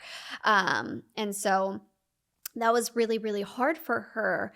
And she herself kind of took it upon herself to try to like, I don't want to say heal me, but like try to do things to like combat these intrusive thoughts as well. So anytime that she would see my hands folded, she would immediately grab my hands and pull them apart, because she wanted to stop me from praying. And to this day, it's like I gave her a little bit of PTSD, because even to this day, and I noticed that, I don't know if she notices that I notice it, but every time I have my like hands just like folded, she'll grab them and pull them apart, and she'll hold on to them so tight because she doesn't want me to pray. And I noticed that she still has that, because I think she has this fear of me slipping back to a place that I was just really sad. And she saw it firsthand. I think when she started really paying attention and noticing it, she started seeing how bad it was affecting me, because I told you, it got to a point where I couldn't really hide it anymore. And again, she saw that moment when I was eating cereal, and I was just like, oh, like so frustrated. And I was just like, like I'm so angry with this, that she was like, ooh, okay, this is like not good. So she again took it upon herself to try to, stop some of these compulsions. And it did help to an extent. There was like, I remember like she would try to hold my like hands, and I'd be like, stop, like I have to, like I have to, like you need to let go, like I need to do this. And she's like, no, like you don't need to do this. It's going to be okay. You don't need to do this. And so now that I didn't really have that, again, I was kind of left to myself. And I told you, throughout my whole experience with OCD, it was really up to me. Like it was really something that I was struggling with myself, because I was the only person that understood what was happening. I didn't think anyone else would understand what was going on in my head. So I really kept it to myself. I really tried to, cope with it. And I think this is where a lot of like I'm a very, how do I call it? Oh yeah, I'm a very independent person. And I think this is where it stems from, because I had to do a lot of things myself. I had to do a lot of mental work myself. And because I thought like, oh, well, I, healed myself, I can do anything myself. I don't need anyone else. So I think this is why I became a very independent person, which I'm not upset about. I'm very happy that I'm independent. I kind of got to this point where I'm like, okay, I moved back. I'm still struggling with these things. Now I need to see what I can do about it. So I started like trying to give myself guidelines. I think that was like, this is not going to work for everyone, but it worked for me. I started giving myself guidelines because I said that my OCD really didn't have a number to it. Like I didn't have to do things a certain amount of time for me to stop. It just kind of, whenever it felt right was when I could stop. So I was like, you know what? I am going to put a number to this. You know, Jasmin, you're only allowed to have these compulsions X amount of time. And then you have to stop. You have to stop. So I started giving myself some like guidelines and started to really try to be strict about my compulsions and try to tell myself like you can only do them X amount of time with, which only worked for a certain amount of time. Eventually, like I would still like continue to do these compulsions even outside of like the X amount of times that I gave myself. But I also really tried to just kind of like sit in the anxiety, which I think was really, really hard.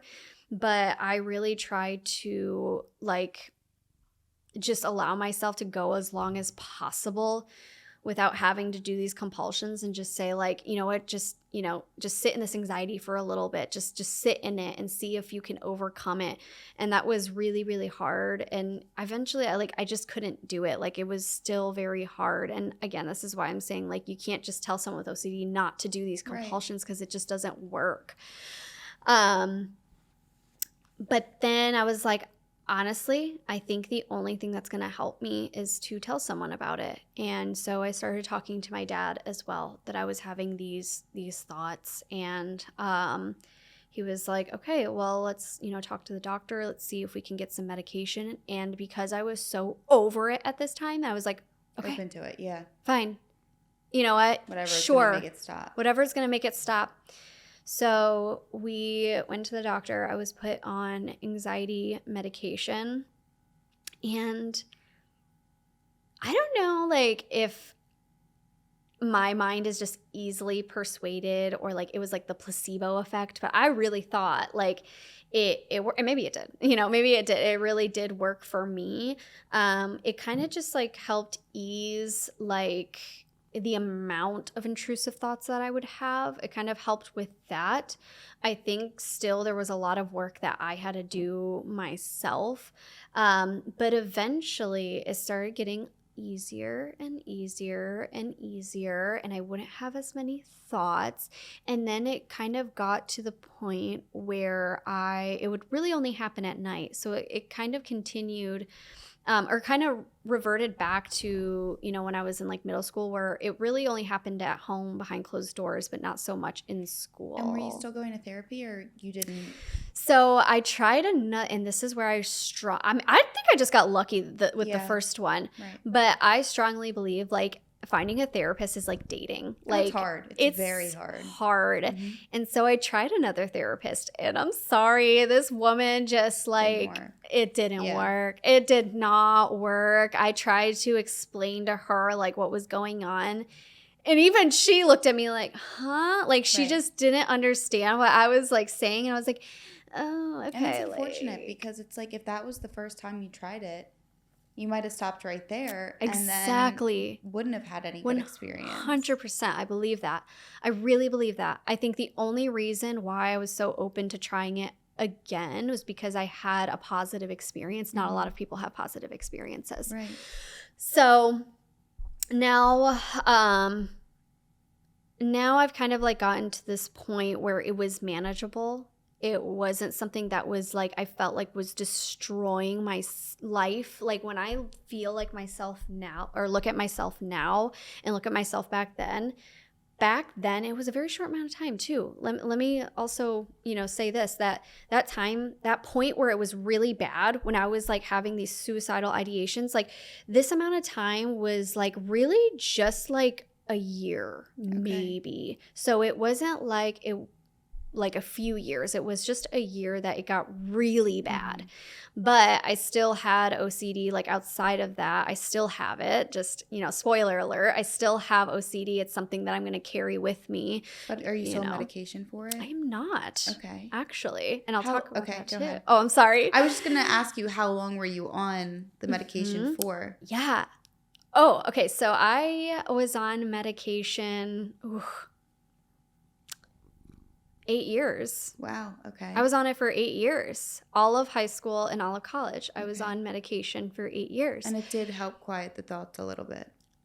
A little bit. I think it Okay. was that mixed with just a whole ton of like personal mental work that I was Mm. doing with myself. I got to a point where I just became very patient with myself. And that's not something that I had been previously. I was really hard on myself. I was really just constantly telling myself I'm a bad person. Why are you like this? You're crazy. You're not normal. Yeah. I was telling myself that repeatedly. And I finally got to a point where, like, you're not crazy.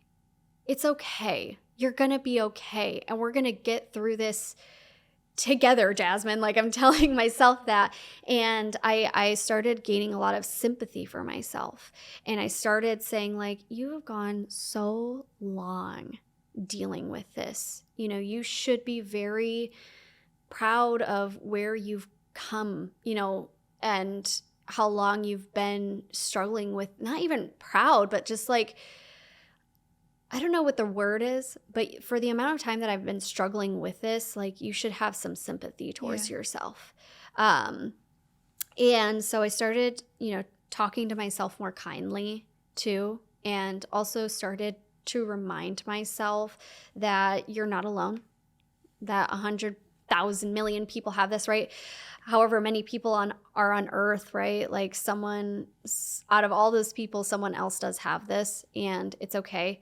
Um, and I also, one thing that I really try to stress with myself, and I try to stress to anyone that is struggling with OCD, is that you are not your mental illness. You are not those intrusive thoughts. And that is something that I just really, really try to emphasize with myself, especially if you're someone that is struggling with religious OCD.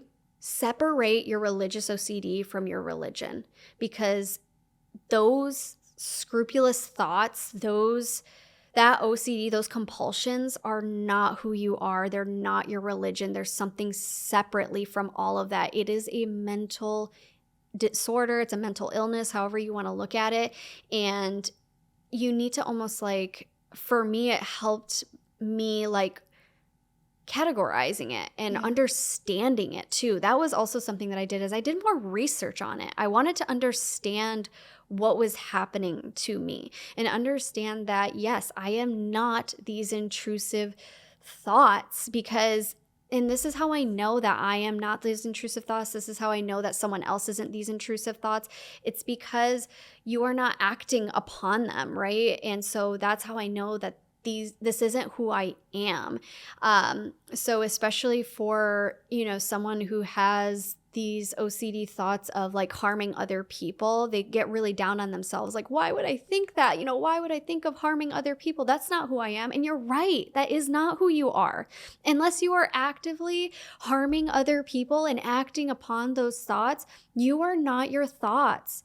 And I also tried to separate, like, my brain from who I am as well, because I know a lot of these thoughts develop in my brain, obviously. And for me, I try to express to myself as well that I think my brain is just trying to understand certain things. Like, our brains are so complex, and they're just constantly trying to understand what's going on. Like, honestly, like, they're just really, really hard to understand. I think a lot of these intrusive thoughts just come from our brains just trying to make sense of certain things. And for some people, our brains just, they connect, or they I don't want to say attract, but what did I say? They attach. For some people, our brains just attach to certain thoughts, and it's harder for them to let it go. And that's not to say that something's wrong with your brain or that your brain is sick. It's just the way that it is. And I just started, again, just trying to understand it. And I think that's what helped me as well. And now I also want to talk about, where I am now with my religion. If you were to ask someone, like, cure scrupulosity or how to cure religious OCD, you usually get one of two answers. You usually get the answer of like, well, just stop believing that religion, just stop following that religion, right? If your anxiety and your compulsions come from a religion, just stop with that religion, just stop believing it. Or it's the other half of, and mostly it's religious people that are like, oh, well, you're just not religious enough. Oh, well, you're just not like, trusting in your religion enough. And that's where these scrupulous thoughts happen, right? You just need to pray these thoughts away and you'll be cured. So it's either like you're too religious or you're not religious enough. And you need to do one or the other, and that's how you cure yourself. And I think both of those thoughts are very damaging. Looking at the person who's saying like, well, just stop being religious, stop believing in Christianity and you'll be cured. You have to imagine that a lot of people, their religion is how they base their morals. It's how they live their life. It's what they believe happens after life. It's something that's huge in a person's life. And to just say like, just take that out, just take that out of the equation, that's what's going to lead someone to depression and lead someone to just not, because you just removed that like meaning of life for that person, essentially. Like, and so for some, I want to express there's some people that worked for them, that like just removing themselves from religion did work. And I want to also say that. And if that's something that helped you and that's something that helped them, totally valid. I'm not saying there is a right answer or a wrong answer. Okay. But I'm just saying that you can't just tell everyone that that's something that they must do. That's all that I'm saying.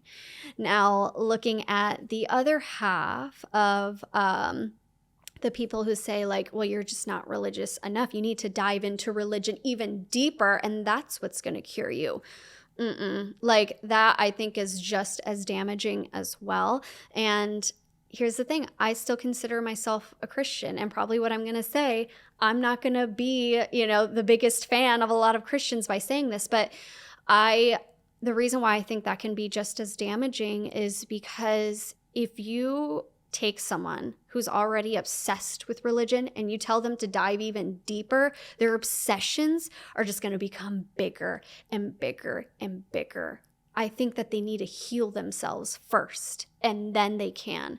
Again, maybe that works for someone. Maybe diving even deeper does work for someone, but I think for a lot, it can be just as damaging as well. I think there needs to be almost like a comfortable middle where you just try to understand and educate yourself a little bit more and understand what's going on. I think in your head, I think is super important, doing that work internally first and then deciding should, I do one or the other.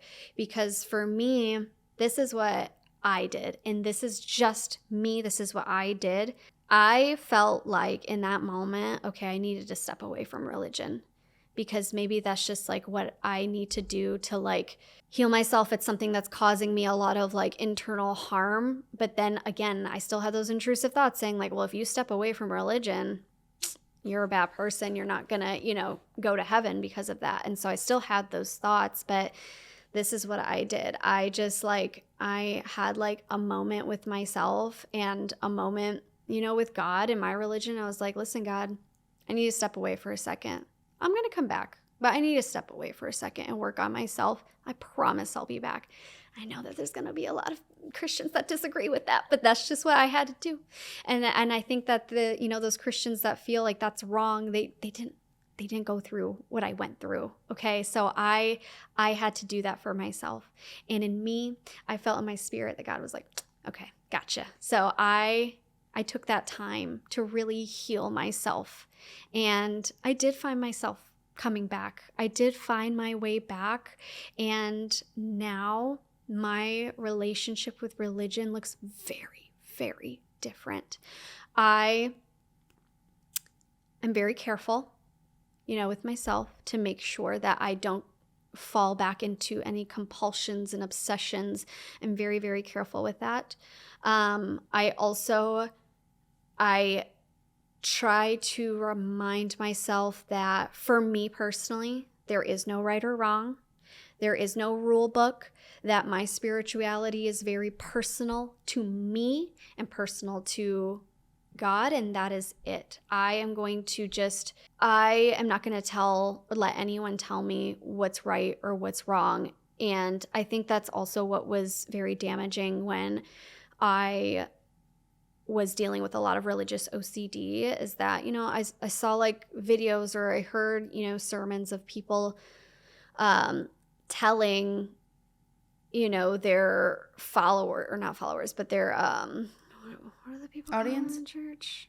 Is it audience? Like congregation. That's what I Okay. meant. A lot of like pastors telling their congregation the do's and don'ts to Christianity. So I truly believe that there were do's and don'ts. Now I don't believe that. Like I don't. And that I think is what helped me, because you're going to get obsessed and attached to those do's and don'ts. And I think that's what really, again, harms people. But I also, again, want to make it clear that there isn't one answer, because mental health is so personal, and there's going to be things that work for you that don't work for a lot of people. And also my story and the way that I talk about it, I do try to separate it from, even though it's like a religious based OCD, I try to separate it from my religion, because I don't see these two like. It's just something that I feel like you're OCD attached to. Like Yes. you said, it doesn't really have to necessarily do with your beliefs now or the religion Exactly. itself. It's just something that, I mean, you even said that you went through different phases, Mm-hmm. whether it was the door or praying, or what was the first one? The contamination. Right. So it has changed and evolved so much. So I think that makes sense that you separate the Okay. two.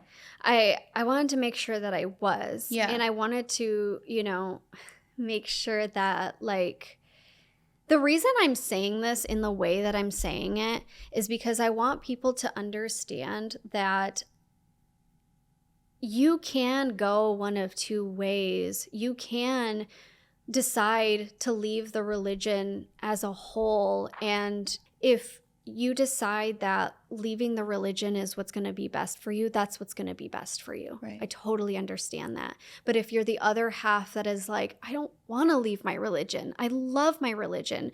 Like I said, for a lot of people, religion is so important. It's a part of their culture too. And some people just don't want to leave it. Yeah. And so I'm telling those people as well that if you don't want to leave it, there's someone like me that didn't have to. Okay, maybe I took a step away for just a second, and I still considered myself a Christian during that time. I just wasn't actively practicing it, is all Right. I'm saying. So I'm not saying like you have to like say like, no, I'm not a Christian anymore, or anything of that. I'm just not going to practice it right now in this moment. I can't. Right. I can't do it. If you want to find your way back at some point, you can as well, because I'm an example of like, you don't just have to like leave the religion, all in order to heal yourself.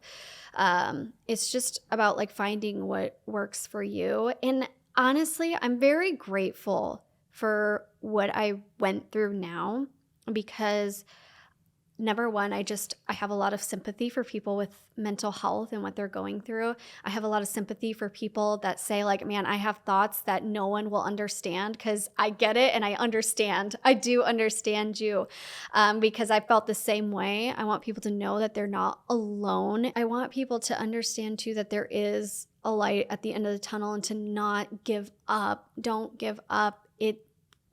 It gets better. And I know that's like the thing that everyone says, but it really does. It gets better. I promise. Don't give up. I'm also very grateful for my experience too, because I feel like I practice my religion in a way that isn't damaging to others. And that's really important for me. My belief shouldn't be someone else's trauma. It shouldn't be someone else's pain. And I think because I knew what it felt to feel like pain in a religion, or how like do's and don'ts of a religion can affect someone, it has really made me think of how I'm speaking to someone else about religion. And I have a spouse, I have a husband who is not religious, who has a lot of religious trauma. And I know how to speak to him because my experience has allowed me to understand how to speak to him and how to be sympathetic towards him. So I'm very, very grateful for what I went through. Yeah. I'm just respectful of everyone's beliefs, everyone's just journey, everyone's mental health, and I'm so incredibly grateful for that. I'm grateful for my family too, who, again, like my mother didn't know what I was going through. She's never gone through something like this herself. Also, she's Hispanic. For a lot of Hispanics, mental health is not something that's talked about. Anxiety doesn't exist. Depression doesn't exist for a lot of, people in the Hispanic culture. And so, she didn't grow up with a lot of this. She didn't understand what was going on. But I think this has even taught her how to be sympathetic towards someone that could be struggling mentally. And I think my whole family as well, too. So I'm very grateful. I think also I was very lucky to be in the family that I am in, because there are families out there that are like, that could see this and immediately take their child to like a mental health institution and just like want someone else to deal with it. You're crazy. Or over medicate someone. Like I think that was my fear, and like I feel guilty now, like thinking like, how could I think my family would ever do that to me? But there's families that do that to their kids. And I think it's amazing too that you were able to, like, well, yes, you were on medication for a while, that you were able to get to a point where you no longer need it. Mhm. I think that also I didn't talk about that. Yeah. serves like a hope for people, because there might be some people that feel like they really rely and need that medication right now, but it should give them hope that maybe one day they won't need it. That's another thing I'll touch on like briefly. So yes, at this point in my life, I am not on medication. I stopped my medication when I graduated college. They do say that you shouldn't stop medication just because you feel good now, right? You feel like, oh, I'm healed, I can just stop. They think, a lot of people say like that's the worst time to stop medication. You should keep it going because you feel good. But I did it in a very specific way. I weaned myself off of it. I really, again, this experience has made me very in tuned with myself, really listen to myself, really listen to my habits, my body, my mind. And so when I was weaning myself off of medication, I did it very little by little. I was really listening to myself, like taking notice of my emotions, my mental health, if my OCD was getting bad again, anything like that. I also felt like I needed something to like support me, or some kind of like supplement. So I didn't just stop medication and just that's it, cold turkey. I did then start introducing things that were more natural. I started introducing CBD, and that has been a life changer for me. I really, really like CBD. It has helped me, and just like, I feel like I needed something to like stabilize me still. Again, because I was very much paying attention to my emotions, my thoughts, and I did feel like I needed something. So that's what I kind of turned to, and I've really been enjoying it. But you're right. It is a sentiment for people that are like, am I ever going to get off medication? Right. And for me, I could get off of medication. I did get off of medication, and I feel great. And I've been off of medication for a while now, a little bit now. And I feel great. I feel great. Not to say that if you have to be on medication for your whole life, that's fine too. Right. It's not a bad thing. There's medications that are out there that if they help you and you feel, stabilized with them, and you feel quote unquote normal with them, why not keep taking them? Of course, keep taking them. But I'm just saying, for me, I was able to get off of it. And I also wanted to explain too, really quick, like what my OCD looks like now. I kind of came to terms that like, it'll always be there, but it's manageable. It's not something that I struggle with now. Like, it's not something that I suffer with now. There are things that I noticed that will trigger it a little bit. So I tend to like avoid these things, but they're not like major things. They're like I don't know, like certain TV shows that just like I can't watch because they're I don't know, there's like a lot of like I don't know, creepy things or like Mhm. horror things or like things that talk about like people being possessed or like those types of things, like those kind of stuff. Maybe that's just me being like creeped out by them, but I realize that they trigger a little bit of my OCD when I watch them. So I just try to like avoid watching those things. But everything else, I can go about my daily life Yeah, it's amazing. like normal. I can watch. I remember when I could this is so like silly to me, but like I remember when I could start listening to like songs that have swear words in them and I was so excited. Yeah. And I remember like, oh my gosh, like I don't have to like go into this compulsive like praying anymore. I can just enjoy this music. I can enjoy these TV shows and these movies without having these compulsions anymore. And I was so excited and like I remember this is so funny too. Like I remember when I could start like swearing again and be like, damn it. Like I was so excited because I couldn't for the longest time. And I don't know. I just don't like swear normally, just like out of the, norm. But like I like feeling the ability or feeling or being able to The just freedom like of it. the freedom Mhm. of it. And I think that's also what was so hard with this. I felt like I was in a cage. I Like felt like trapped. Yeah. trapped. I felt like there were chains. Wasn't free.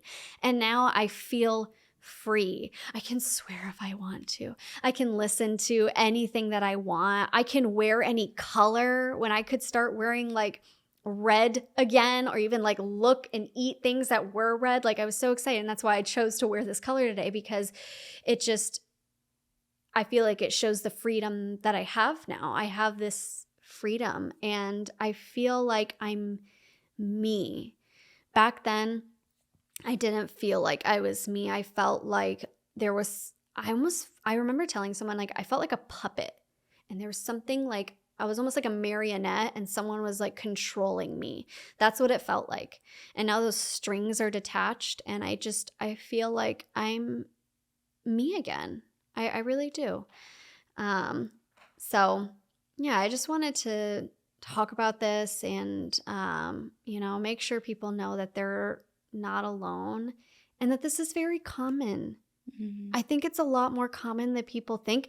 And it's also, I think there's a lot of movies and shows that glamorize it and, and make it I guess a little bit more exciting than what it is, which is fine because that's what TV and movies are meant for. They're meant to Right. entertain people, so not mad at them. But I think there are depictions of like OCD out there that like I think I shared with you like there's TV shows that have used OCD to like be a serial killer's like motive was their OCD, and so the show would kind of show this person like doing these like tics and like it caused them to like kill people. And I just want people to know like that's not what it leads to. OCD doesn't always lead, maybe for some, but like not for many, the majority of people. It doesn't lead to you murdering someone Yeah. or like doing any harmful things. Right. So